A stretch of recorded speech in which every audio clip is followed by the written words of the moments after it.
And welcome back my dear students. आज हम start करने जा रहे हैं एक और बहुत इम्पोर्टेंट थर्मल एनालिटिकल टेक्निक जिसे DMA कहा जाता है। DMA stands for dynamic mechanical analysis.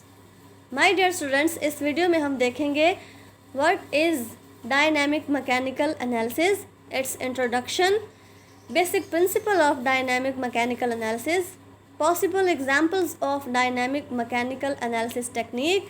In examples को देखने के बाद आप क्लियरली अंडरस्टैंड कर पाएंगे कि बेसिकली डायनामिक मैकेनिकल एनालिसिस है क्या चीज़। इसके अलावा हम इसकी कुछ एप्लीकेशंस डिस्कस करेंगे और फिर एंड पर हम इसकी समरी देखेंगे।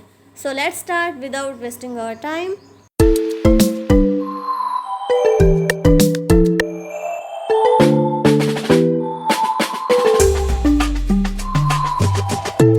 Let's see what is dynamic mechanical analysis. My dear students, dynamic mechanical analysis in short form DMA एक बहुत ही वाइडली यूज़ होने वाली और बहुत इम्पोर्टेंट थर्मल एनालिटिकल टेक्निक है। माय डियर स्टूडेंट्स, हम पिछली कुछ वीडियोस में थर्मल एनालिटिकल टेक्निक्स को डिस्कस करते आए हैं। आई होप सो कि आपने वो तमाम वीडियोस देखी होंगी और आपको उनकी अच्छे से समझ आई होगी। I think so previous videos में हम डिस्कस कर चुके हैं thermal gravimetric analysis, differential thermal analysis, differential scanning calorimetry और थर्मल एनालिसिस का इंट्रोडक्शन भी ले चुके हैं। सो अगर आपको उनमें से किसी भी चीज़ की समझ नहीं आई तो प्लीज़ आप कमेंट सेक्शन में राइट किया कीजिए और मैं पूरी कोशिश करती हूँ कि मैं पिछली तमाम वीडियोस के जो भी डाउट्स होते हैं उन्हें नेक्स्ट वीडियो में क्लियर किया करूँ। सो डियर स्टूडेंट्स, आज हम थर्मल एनालिसिस की एक और बहुत ही इंपॉर्टेंट टेक्निक जिसे डायनामिक मैकेनिकल एनालिसिस कहा जाता है स्टडी करने जा रहे हैं। तो डायनामिक मैकेनिकल एनालिसिस क्या है? डायनामिक मैकेनिकल एनालिसिस एक ऐसी थर्मल एनालिटिकल टेक्निक है जिसमें मटेरियल सैंपल की विस्को इलास्टिक प्रॉपर्टीज़ और उसके बिहेवियर की स्टडी की जाती है। यानी सैंपल पर हम मुख्तलिफ स्ट्रेसेस अप्लाई करते हैं, वेल डिफाइंड स्ट्रेसेस अप्लाई करते हैं, यानी हमें पता होता है कि हमारे स्ट्रेस की रेंज क्या है। सैंपल की विस्को इलास्टिक प्रॉपर्टीज़ यानी विस्कोसिटी और उसकी इलास्टिसिटी को स्टडी किया जाता है। मुख्तलिफ स्ट्रेसेस अप्लाई करने से हमारे मटेरियल सैंपल की मैकेनिकल प्रॉपर्टीज़ में क्या चेंज आता है, इसकी स्टडी को क्या कहा जाता है? Dynamic mechanical analysis. So you can simply say that it is the most important technique in thermal analysis. It can be used to study the viscoelastic properties and behavior of a wide range of material as a function of temperature or frequencies. So this is a simple definition of dynamic mechanical analysis. Or you can also say that dynamic mechanical analysis is a technique where a small deformation is applied to a sample in a cyclic manner. This allows the material's response to stress, temperature, frequency and other values to be studied. So this was a simple introduction of dynamic mechanical analysis. Let's see some examples of dynamic mechanical analysis.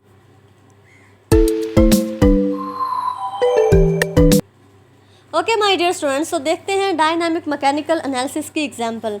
Dear students, इस example को आपने अच्छे तरीके से समझना है। अगर आपको इस एग्ज़ाम्पल की समझ आ जाती है तो आगे तो मुझे एक्सप्लेनेशन देने की बिल्कुल भी ज़रूरत नहीं है, क्योंकि मेरे पढ़ाने का असल जो मकसद होता है वो यही होता है कि बच्चों को कॉन्सेप्ट दे दिया जाए। मटेरियल आप गूगल से कहीं से भी आपको मिल सकता है, आप चाहे जो मर्ज़ी राइट करना चाहें, लेकिन जो मेन चीज़ है वो आपको कॉन्सेप्ट रहना चाहिए। जो भी आप पढ़ते हैं अगर आपको उसका कॉन्सेप्ट है तो एनफ है। अगर आपको कॉन्सेप्ट नहीं है, आप जस्ट रट्टा लगा रहे हैं, कोई कहीं से मटेरियल लेते हैं, कोई कहीं से लेते हैं, तो उसका बिल्कुल भी कोई फ़ायदा नहीं है। ठीक है, तो आपने कॉन्सेप्ट लेना है मुझसे, चाहे मर्ज़ी जहाँ से आप जो रिटन मटेरियल है वो ढूंढते फिरें, या फिर जो मैं आपको यहाँ प्रोवाइड कर रही हूँ वैसे ये एनफ ही होता है। और इंशाल्लाह फ्यूचर में मैं कोई वेबसाइट बनाने जा रही हूँ। इस वेबसाइट पे आपको प्रॉपर्ली मेरे हैंड रिटन नोट्स मिलेंगे ताकि आपको यहाँ वहाँ कहीं से भी सर्च ना करना पड़े। तो एग्जांपल देख रहे थे हम डायनामिक मैकेनिकल एनालिसिस की। डियर स्टूडेंट्स, यहाँ पे आपको स्लाइड दिखाई गई है। स्लाइड के लेफ़्ट साइड पे आपको एक एरोप्लेन का विंग दिखाया गया है। तो डियर स्टूडेंट्स, होता कुछ यूँ है कि जब भी हमारे एरोप्लेन्स क्या करते हैं, लैंड करते हैं या टेक ऑफ करते हैं, तो उनके विंग्स पर बहुत ज़्यादा प्रेशर होता है। सो उस प्रेशर को नज़र में रखा जाता है। एरोप्लेन के विंग्स ऐसे बनाए जाते हैं जो उस प्रेशर को बेयर कर पाएँ, जो उसे बर्दाश्त कर पाएँ, उनके अंदर इतनी रेजिस्टेंस हो कि वो इस प्रेशर को फेस कर पाएँ। अदरवाइज़ क्या होगा कि हमारे एरोप्लेन्स वेरियस टाइप्स के एक्सीडेंट का सोर्स बन सकते हैं, उससे बहुत नुकसान होता है। सो इंडस्ट्रीज़ में जब भी इस तरह की कोई चीज़ें बनाई जाती हैं तो उन पर पहले ही एक्सपेरिमेंट कर लिए जाते हैं कि इतना स्ट्रेस होगा तो हमारे मटेरियल की कितनी इलास्टिसिटी होनी चाहिए कि वो उसके ख़िलाफ़ रेजिस्टेंस पैदा कर सकें। सो यहाँ पर जो आपको एरोप्लेन का विंग दिखाया गया है उसका बेसिक पर्पज़ यही है कि यहाँ पर एरोप्लेन की इलास्टिसिटी यानी उसकी इलास्टिक क्वालिटी को चेक किया जा रहा है। एरोप्लेन के विंग पर यहाँ पर स्ट्रॉन्ग डिफॉर्मेशनल फोर्सेस अप्लाई की जा रही हैं और चेक किया जा रहा है कि इन डिफॉर्मेशनल फोर्सेस के ख़िलाफ़ कितनी रेजिस्टेंस है हमारे इस मटेरियल की कि वो अपने आप को इस यानी वो क्या बिहेवियर शो करता है स्ट्रेस अप्लाई करने के बाद। जो भी हम उस पर डिफॉर्मेशन स्ट्रेस अप्लाई करेंगे उसके बाद हमारे मटेरियल पर क्या असर होगा, उसकी विस्को इलास्टिक प्रॉपर्टीज़ जो हैं उनकी हम स्टडी करेंगे और जो भी उसमें चेंज आएगा वो यही तो है हमारी dynamic mechanical analysis. So dear students, यहाँ पे जो आपको रेड सेंसर्स दिखाई दे रहे हैं ये एक्चुअली डाटा को मतलब ये मेजरमेंट कर रहे हैं कि स्ट्रेस अप्लाई करने से हमारे मटेरियल ये जो भी हमारा विंग है एरोप्लेन का उस पर क्या असर पड़ रहा है। ये बेसिकली बहुत ही टाइम कंज्यूमिंग और बहुत ही एक्सपेंसिव प्रोसीजर्स होते हैं। जितने भी मॉडर्न कंस्ट्रक्शनल कंपोनेंट्स प्रिपेयर किए जा रहे हैं इंडस्ट्रीज़ में, इन तमाम पर इसी तरीके से वाइड रेंज के स्ट्रेसेस अप्लाई किए जाते हैं डिफरेंट फ्रीक्वेंसीज़ के साथ। तो आप सिंपली ये कह सकते हैं कि dynamic mechanical analysis measurements can be used to characterize the viscoelastic behavior of a materials and measures modulus values। अब modulus एक न्यू टर्म है डियर स्टूडेंट्स, तो इसके लिए बिल्कुल आप टेंशन ना लें। एक्चुअली मॉड्यूलस क्या होता है? मॉड्यूलस है किसी भी सब्सटेंस यानी जैसे भी हम किसी सब्सटेंस पर स्ट्रेस अप्लाई करते हैं तो उससे क्या स्ट्रेस अप्लाई करने से क्या होता है? डिफॉर्मेशन अक्कर होती है। सो उस डिफॉर्मेशन के ख़िलाफ़ रेजिस्टेंस जो हमारी सब्सटेंस है यानी हमारे पास एक सैम्पल मटेरियल है और उस पर हमने स्ट्रेस अप्लाई किया है, ठीक हो गया। स्ट्रेस अप्लाई करने से क्या होगा? वो मटेरियल जो भी है, जो भी हमारा सैम्पल मटेरियल था उसमें क्या होनी थी? डिफॉर्मेशन होनी थी। तो अपने आप को उस डिफॉर्मेशन से बचाने के लिए हमारे जो मटेरियल सैम्पल की रेजिस्टेंस होगी उस रेजिस्टेंस को मेजर करने के लिए जो यूनिट अप्लाई किया जाता है ना उसे हम क्या कहते हैं? मॉड्यूलस कहते हैं। So dynamic mechanical analysis measurements can be used to characterize the viscoelastic behavior of material यानी मटेरियल की viscoelastic behavior को उसकी मेजरमेंट करने के लिए, और मॉड्यूलस यानी उस डिफॉर्मेशन के ख़िलाफ़ जो रेजिस्टेंस होती है उसको मेजर करने के लिए डायनामिक मैकेनिकल एनालिसिस को यूज़ किया जाता है। This helps to ensure that a suitable with the right mechanical properties are used। यानी हम जो भी इंडस्ट्रीज़ में कंस्ट्रक्शनल कंपोनेंट्स जो भी मटेरियल यूज़ करके हम बना रहे हैं उनकी जो राइट मैकेनिकल प्रॉपर्टीज़ हैं उन मैकेनिकल प्रॉपर्टीज़ की जो स्टडी है वो हम डायनामिक मैकेनिकल एनालिसिस की हेल्प से ही कर सकते हैं और एस्टिमेट कर सकते हैं कि आया ये हमारा मटेरियल जो हम कंस्ट्रक्ट कर रहे हैं ये हमें क्या फ़ायदा देगा या फिर उसकी विस्कोइलास्टिक प्रॉपर्टीज़ क्या हैं या फिर जब हम उसे यूज़ करेंगे तो उससे हमें क्या नुकसान या क्या फ़ायदा हो सकता है। सो डायनामिक मैकेनिकल एनालिसिस एक बहुत ही वाइडली यूज़ होने वाली और बहुत ही इम्पोर्टेंट थर्मल एनालिटिकल टेक्निक है। हाँ, यहाँ पर स्ट्रेस के साथ साथ टेम्परेचर की भी बात हो रही है डियर स्टूडेंट्स। जैसा कि आपको पता ना कि ये थर्मल एनालिटिकल टेक्निक है तो यहाँ पर टेम्परेचर भी फ़िक्स अमाउंट में यानी जब हम स्ट्रेस अप्लाई करते हैं तो साथ में एक मखसूस अमाउंट का टेम्परेचर भी अप्लाई किया जाता है और इस तरह से जो भी हमारा एनालाइज़र होता है या जो हमारे सेंसर्स होते हैं वो हमें रिज़ल्ट्स देते हैं in the form of peaks. So basically यही कॉन्सेप्ट था हमारी डायनामिक मैकेनिकल एनालिसिस का। So now we are going to discuss dynamic mechanical analysis with the help of graphs. This is a very important factor to understand dynamic mechanical analysis. My dear students, यहाँ पर आपको एक graph दिखाई दिया गया है जो कि हमें मिला है अमॉर्फस थर्मल इलास्टिक पॉलीमर्स की मेजरमेंट से। अमॉर्फस थर्मल इलास्टिक पॉलीमर्स को सर्टेन टेम्परेचर और सर्टेन प्रेशर पर उन पे एक्सपेरिमेंट किया गया और उसकी हेल्प से हमें ये ग्राफ मिले हैं जो कि यहाँ आपको सामने दिखाई दिए गए हैं। अब इन ग्राफ्स को हमने समझना है कि ये हमें किस तरह से मिले हैं। डियर स्टूडेंट्स, अगर आप प्रैक्टिकली थर्मल एनालिसिस पे वर्क करना चाहते हैं, डायनामिक मैकेनिकल एनालिसिस के प्रोसीजर को यूज़ करना चाहते हैं, इंडस्ट्री में आप काम करना चाहते हैं, तो आपके लिए इंतहाई ज़रूरी है इस चीज़ को समझना, और ये बहुत ही इम्पोर्टेंट है। डियर स्टूडेंट्स, यहाँ पर मैं आपको 3 फैक्टर्स की हेल्प से ये ग्राफ समझाऊंगी। यहाँ पर सबसे पहले आपको एक ब्लू कलर की कर्व दिखाई दी गई है जिसे जी प्राइम का नेम दिया गया है, और इस जी प्राइम को हमने क्या कंसीडर किया है, स्टोरेज मॉड्यूलस। नेक्स्ट है हमारे पास आपको नज़र आ रही है एक रेड कर्व को जी डबल प्राइम से शो किया गया है, और ये इंडिकेट कर रही है लॉस मॉड्यूलस को। ठीक हो गया। और नेक्स्ट हमारे पास ये है एक डैश कर्व है, ब्लैक डैश कर्व है, जिसे टैन डेल्टा या लॉस फैक्टर का नाम दिया गया है। Tan delta is the loss modulus and is divided by the storage modulus. These 3 quantities are displayed as a function of temperature, यानी प्रेशर तो हमने अप्लाई किया ही है, उसके अलावा यहाँ एक्स एक्सिस पर यहाँ पे आपको टेम्परेचर की लाइन दिखाई दे रही है, यानी सर्टन टेम्परेचर, एक फ़िक्स टेम्परेचर और एक फ़िक्स प्रेशर पर हमारा ये जो इलास्टिक पॉलीमर है ये कैसा बिहेवियर शो करता है। अब आप 3 चीज़ें और समझ लें। यहाँ पर आपको ग्राफ में 3 डिफरेंट स्टेट्स दिखाई दी गई हैं।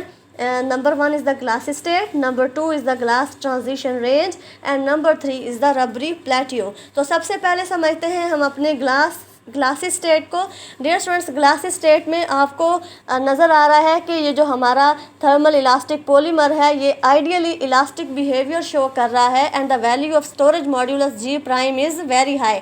आप यहाँ पर ब्लू कर्व को देख सकते हैं, वो बहुत ही ज़्यादा हाई है, और ये जो हमारा थर्मल इलास्टिक पॉलीमर है ये आइडियली इलास्टिक बिहेवियर शो कर रहा है।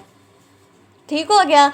And the value of the storage modulus G prime is very high as we move from left to right along the temperature. अगर हम टेम्परेचर एक्सिस यानी x axis के along left to right move करें तो हमारी ये curve जाती है ग्लास ट्रांजिशन रेंज में।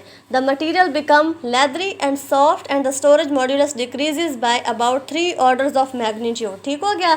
तो हमारी ये जो कर्व है किस में एंटर होती है, सेकंड नंबर पे ग्लास ट्रांजिशन रेंज में, और इसकी वैल्यू जो है ये देखें आपको पीक नज़र आ रही है बाकायदा बिल्कुल डाउन जाती हुई। इसके अलावा यहाँ पे आपको लॉस मॉड्यूलस की वैल्यूज़ भी कम दिखाई दे रही हैं, यानी उनकी भी पीक ज़्यादा हाई नहीं है, लो लेवल पे है, और हमारा मटेरियल एक्ट कर रहा है as a leathery and soft.